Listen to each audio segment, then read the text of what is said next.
आयुष्यात जसजसं आपण पुढे जातो, प्रगती करू लागतो, तसं तसं आपल्यासोबत चालणाऱ्या काही लोकांच्या मनात आपल्याबद्दल प्रेम कमी आणि मत्सर जास्त निर्माण होऊ लागतो. अनेकदा अशी माणसं समोरून खूप चांगलं वागतात, गोड बोलतात, पण त्यांच्या मनात आपल्याबद्दल काहीतरी वेगळं सुरू असतं. काही जण तर तुमच्याबद्दल इतकी स्तुती करतात की तुम्हाला शंका यावी, पण तुम्ही तिथून निघून गेलात की तीच लोक तुमच्याबद्दल नकारात्मक बोलायला सुरुवात करतात.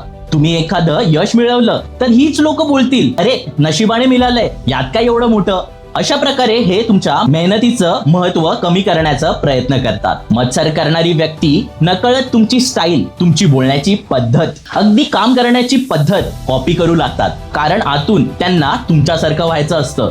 पण तुमच्याकडून एखादी छोटीशी जरी चूक झाली तरी त्यांच्या चेहऱ्यावर एक वेगळंच समाधान दिसून येतं. अशी माणसं प्रत्येक गोष्टीत तुमची स्पर्धा करण्याचा प्रयत्न करतात. मग ते कपडे असो, करिअर असो किंवा समाजातील तुमचं स्थान. तुमच्या पाठीमागे अफवा पसरवण्यात हीच लोक पुढे असतात. तुम्ही प्रगती करताना दिसलात तर हीच माणसं तुम्हाला मुद्दाम असे सल्ले देतात ज्यामुळे तुमचं नुकसान होईल. तुम्ही एखादी महत्वाची गोष्ट सांगत असाल तर ही लोक त्याकडे दुर्लक्ष करतात किंवा तुमच्या मताला किंमत देत नाहीत. जेव्हा तुम्ही तुमच्या एखाद्या यशाचा आनंद साजरा करत असतात तेव्हा ही लोक आजारपणाचा किंवा इतर कारण सांगून तिथे येणं टाळतात आणि तुम्ही अचानक समोर आलात तर त्यांच्या चेहऱ्यावरील भाव बदलतात, ते अस्वस्थ दिसू लागतात.